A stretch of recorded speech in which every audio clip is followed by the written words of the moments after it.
an extent responsible, but I beg to submit that the higher authorities are in no way less responsible for the present state of affairs in our universities. Without mentioning names, we know that proper care is not taken in the appointment of vice chancellors. If the system of election has failed, selection by government has proved no better. So far as the tries of the vice chancellors are concerned, in many universities, the directors of education are chosen as vice chancellors, and I have reason to believe that their selection is in general resented by the professors of the universities concerned. I do admit that some of the directors of education might be fit even to be in charge of universities, but I do feel that if the government wish that person in charge of secondary education should also take interest in university education, it is proper to appoint them as university professors before they are appointed as vice chancellors of universities. I have in mind a person like Dr. Amarnath Jha who belonged to the Provincial Education Service.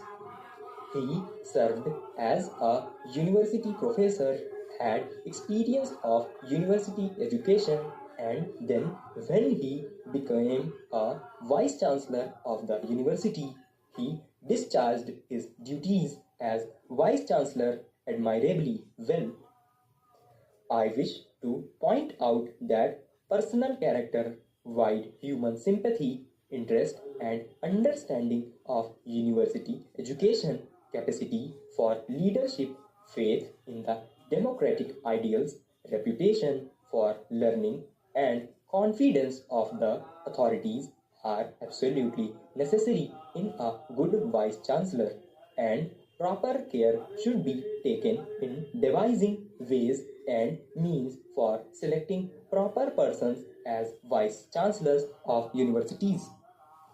I welcome the new pay scales of teachers of the central universities.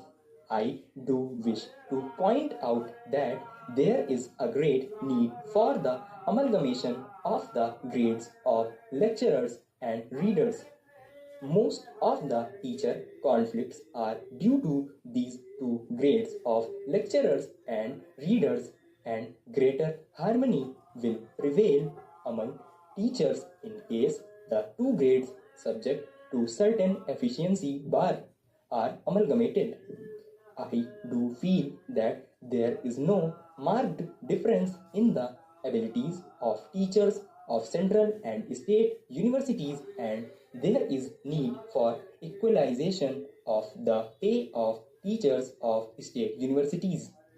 Whoever may be responsible for the difference in pay, the country would suffer if there is no equalization of pay, because disaffection would continue, and this will tend to spoil the university life and standards.